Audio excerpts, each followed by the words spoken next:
stuff. We're talking about how much credit does Kevin get for Shedeur's, every week seems to be a little bit better as he's played on here. Last week he was great, right? So we'll do social media reactions powered by Scheibman Jewelers, Cleveland's premier jewelry store. Miss Bell on YouTube says it's the reps, not the coaching. Bam says, he's still training with his own quarterback coach every Tuesday and Wednesday. I don't know where that specifically comes from. And then Georgia for Shedeur says, Kevin deserves 0 to 5% of the credit. The other 95 to 100% belongs to Shedeur. So he's just winging it? If you're watching the same, there's no way you either don't know football or you're lying to yourself if you're seeing what Shedeur did on Sunday and you think that's the same thing you did in college. They are all. Well, there's but so many comments about the reps. You got to remember, though, his fans didn't think. So, Kenny, hold on. I got to stop you your tracks. His fans do not, his supporters that I have dealt with that have called the show that, have very strong opinions on him, which we love. We love these passionate opinions and how loyal they are to Shedeur. They have never admitted he had any problems in college. He should have been the number 1 overall pick. There were no problems. There were no issues. Patting the ball and buying time was good for receivers. Going backwards in the pocket to avoid was just him being able to make plays.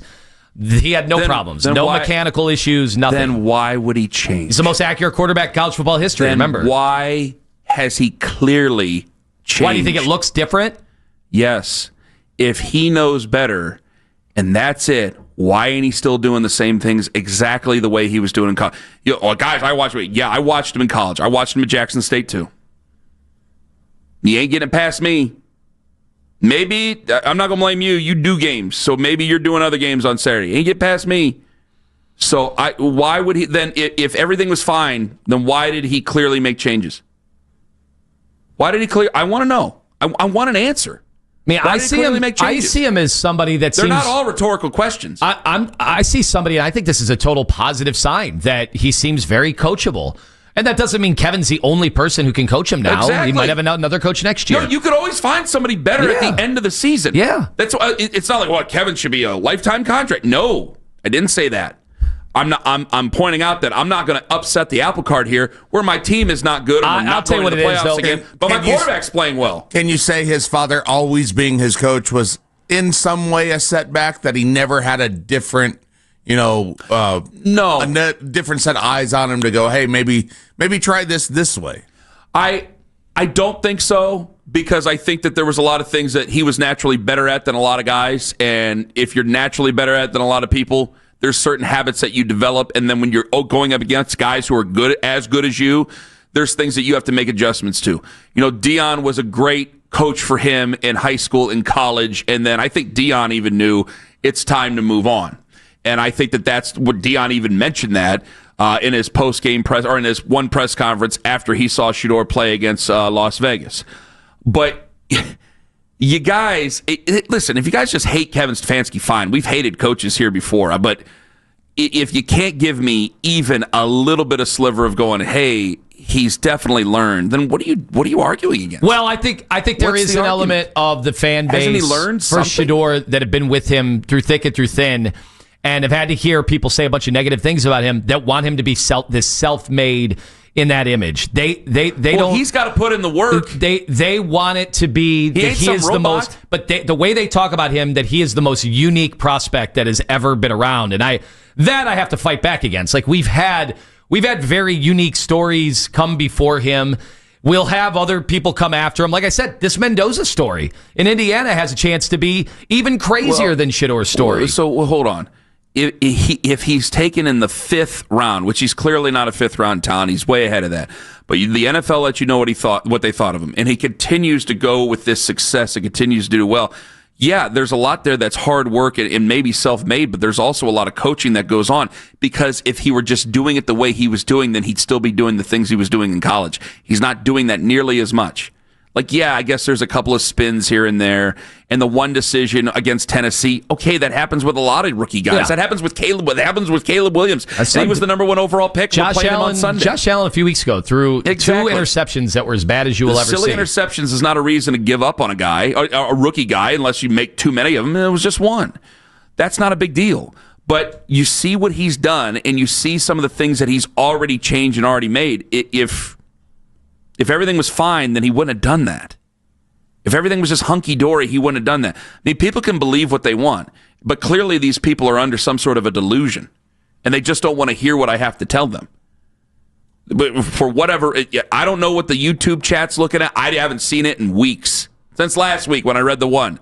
You're the one who tells me about the YouTube chat. If those folks don't want to believe the truth, then you're only cutting down your own quarterback and the work he's put in. Only YouTube chat I check in on is Miss Rachel. And there's some spirited conversations developing there. And I love getting the opportunity to I think it's pretty clear why. Speak for the fan base. Why is that? I think they were alerted by a big national presence. The chubby guy on the right is just scared to death. The other guy's keeping it 100% real, man. They would like to keep it 100% I'll go on Whitlock. real. The reason I was scared to death was because I didn't know what he was referencing. They never know when you're going to be shaking in your boots. I mean, I was like, what is he talking about over there? The stuff online, I didn't know what it was, and so I was nervous. Yeah, he was right. But I'm not being asked to do any of this stuff. I am honored to be the one to represent the Shedeur fans. Off he goes. And so I'm excited to speak for you, be a conduit, because people want to know what Shedeur fans, how they feel about this whole process, and who better to step up and speak and to truly champion what Shedeur Sanders is doing and speak for the community. So I'm up to the task. I can tell you right now, I will not let you guys down. Shedeur fans, this is going to be an awesome opportunity. I cannot wait. My sister's going to be watching in Chicago. And their clips go big on social media. So this is going to be awesome. What station is this in opportunity. Chicago? Luke Canellis' station. I think he's on the Fox affiliate. Awesome. Fox 32. They have a very good morning show over there. Yeah. And he's done sidelines for Bears games before he does pre and post game. So when he's talking to people out and about in the Chicagoland community, he's going to be referencing our point of view, and I'm so happy to be the guy, the intermediary between the national and regional sports fans and the Shedeur fans. I'm going to step right up. This is going to be awesome. Well, I hate it now because he's gone. It's going to be Nick. It's going to be Nick Wright and Danny Parkins and Anthony Lima on Mulligan Soup. I got a text from yesterday from Parkins. Yep. You texted Parkins yesterday? No, he texted me. Wow. Because, again, he understands that there's a gravity to doing this show in this market and being able to have the Shedeur fans in our corner. So this is a unique opportunity, so I'm excited to embark on it. Am I doing the wrong thing for my career and trying to call it down the line and be fair to Shedeur Sanders? The wrong thing? What do you mean?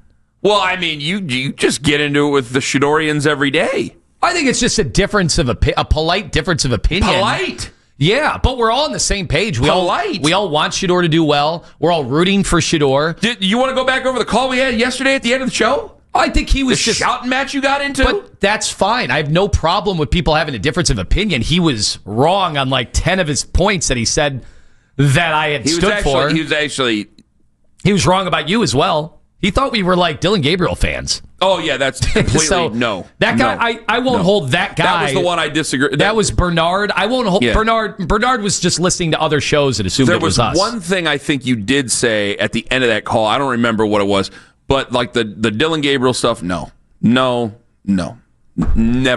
no. But we can find common ground. We're all, let's put it out there. We all thought he was better than Dylan Gabriel. Check. And we all wanted to see him the rest of the year. Check. We're excited. We're giving him the opportunity. I thought it was going to be really hard for Shedeur to play well enough to change the mind of either me or Browns fans or the Browns front office, most importantly, about whether or not they're going to take a quarterback top of the draft. But, man, he keeps playing like that. I know it was Tennessee, but hello. I mean, Chicago, by the numbers, their defense is not very good. They do turn you over. So Shedeur has got to have that button down this week. Fortunately, he's getting the coaching, hopefully, this week. To prevent that. That just depends. I think, again, Browns fans and the fans who are jumping in who are fans of Shedeur, I think that they probably agree that they don't like Kevin Stefanski and they don't want Kevin Stefanski here. The only thing I would say is that you're seeing some of the growth that he's had, and I think that somewhere, somehow, there has to be some credit. I'm sure that I give a lot of credit to the quarterback himself, Shedeur, because you got to put in the work and do it. But the feet, the eyes, climbing the pocket, not drifting as much, The ball placement on Sunday where he's throwing windows open instead of waiting for the windows to open. I mean, that's the big time stuff that you're wanting to see. And that's where you're going, okay, maybe there is a bit of a future here where we just thought we were going to argue about Shedeur Sanders until we were going to go out and get Fernando Mendoza or Dante Moore, even Ty Simpson or something like that. Jason Lloyd. I'm sorry, I wasn't ignoring you. I got a text from Tom. Please go right on ahead. Tom D. Benedetto. He's the executive producer of the Jim Rome Show. Would like me to come on and represent the Shedeur fans. So I love taking advantage of this opportunity just to make sure that Deben texted you? Yeah. Deben hasn't texted me in years. Yeah, look, if they want me, like during LeBron when I went on CBS Sunday Morning, if they want me to come on, I think I know what needs to be done here. The lines of communication are open. I'll be happy to represent. I know there are other guys that probably feel jilted, on other shows in this market. You know what? I'm going to go to the phones. I want to ask people. But they want my opinion. A pointed question before they get going on something else. I wanted to play some audio here. Now I want to ask them. Darian, you there? Yes. Darian, stay with me. I want to ask you a question. Do you know me? How long have you listened to the show? I've been listening to you guys for a couple months now. Okay. Do you feel I am more pro Shedeur than Anthony Lima? Oh, 100%. Do you feel it is hurting my career that I'm pro Shedeur since Lima's the one getting all the calls to go on all these other shows and I'm not? 100%. It's hurting my career? Yes, because they want to hear. Listen. I know Anthony Lima before I know you because other shows talk about how much he dislikes Shedeur. Other shows do talk a lot about me. They also misrepresent. They said I was a Dylan Gabriel guy, so they clearly have not been listening. Show. That was the was our afternoon show. Did they just Did they just lie? Cover him because, of course, he's clickbait. So wait a minute. Somebody in Houston said that. Wait a minute. Somebody in Houston said that. Someone in Houston said that Lyman loved Dylan Gabriel. I don't think I've ever heard that. Okay, thank God. It's funny you mentioned Houston because our former colleague Landry Locker does work in Houston. He wants me to come on and represent the Shedeur fans and everybody. Darian in Cleveland, go right on ahead, friend. Go ahead, Darian. I'm gonna say this first, Lyman. If you want to go watch the show, it's FB Teams or something like that. Okay. You can go chat with them, but the reason why Stefanski gets no credit is because if you've been watching him since he was and everything, how are you just now making the understanding that he can adjust, he can make evaluations, he can grow as your player? You're just now telling me that this is the first time you've seen him. That's a heck of a point. That's a hell of a point. This is the first time you've seen him take coaching and say, "Oh, I can relate that to the field." Let me ask you this, Darian, that's a hell of a point. That's something we didn't even bring up here during this show. But let me ask you this though: could there be a point where maybe we get to a level of this season where he really regrets the decisions that have been made? That's not an argument to keep him, by the way. I'm just saying, like we all have regrets in life, and maybe he looks back on his time in Cleveland someday and goes, "Yeah, I really shouldn't have put Dylan Gabriel in there before him. Probably should have went with the guy with the higher ceiling." Is that a possibility? No. Okay. All right. He has too much of an ego. He would never. You think he's too egotistical? Yes. If you're willing to get up here and say, "Oh, this guy has a," he broke up. Darian, sorry, you have a bad connection, but I thought that was a great point there. I don't think he has that big of an ego. I think that he would look back at the end of this and say, "I've made a major mistake." When I think ego in NFL coaches, I go right to the Sean Paytons of the world. I'm like, that guy has a massive ego, but he wins, so nobody cares that he has an ego. My buddy Kevin, who's also a huge, is a football coach, not Kevin Stefanski, also a football coach, says, "Hey, don't forget Bill Musgrave. Huge help at number 12. Stefanski deserves credit, too." It takes a village. Bill Musgrave. Yeah, that's absolutely true. I think wouldn't you think Deion Sanders... Deion and Bill Musgrave, he calls him Billy. They're friends. Right, they are. And I imagine that Deion, who's been around football a long time, and now granted, Deion's branding was very self-made, but, was Deion not pretty coachable? I know he had the instincts and everything, but, he played for some pretty good coaches, too. We get to Desmond in Elyria. You're next up on the Fan. Hello, Desmond. Hey, my brother, man. Hey, Ken, I love you, brother. Been listening to you for years. I appreciate your kind words. Thank you very much, Desmond. My man, Lima. Thank you. You don't have to say it. I appreciate the respect, too. Thank you. You know what, Lima? I've seen you personally, and you little man, you got the little man disease. Anyway. What's the little, hold on. What's the little man disease? Where have you seen me? We go on these podcasts. No, where have you seen me? I want to know. You said you've seen me. Where have you seen me? It's been years ago. It's downtown on 6th Street. You guys were we partying together? Oh boy. No. Lima, me and you don't party together. Why not? Let Desmond say his piece. I want to know, why don't we party together? I'll party with Desmond. Were we going into different clubs on West 6? I can tell you, I've been to all of them. Hey, Lima. Go ahead, Desmond. I'm going to calm you down because I'm going to say on a lot of podcasts throughout football, and there's some of them are Shedeur lovers, some are just like to talk football. You are perceived as a Shedeur hater. So why is that? Why do you think that is? You know what? I don't know. I mean, I listen to you, and I've seen Lima. You can go both ways sometime. You, my man. You can say some things that's out of pocket. And can you name one of them? Can you name one of the things that I've said that was out of pocket? Lima, I am too old to see things in my brain like that. Okay, I'll give you a break. I'll give you a break. Is that why we weren't partying together? Do you think you were too old?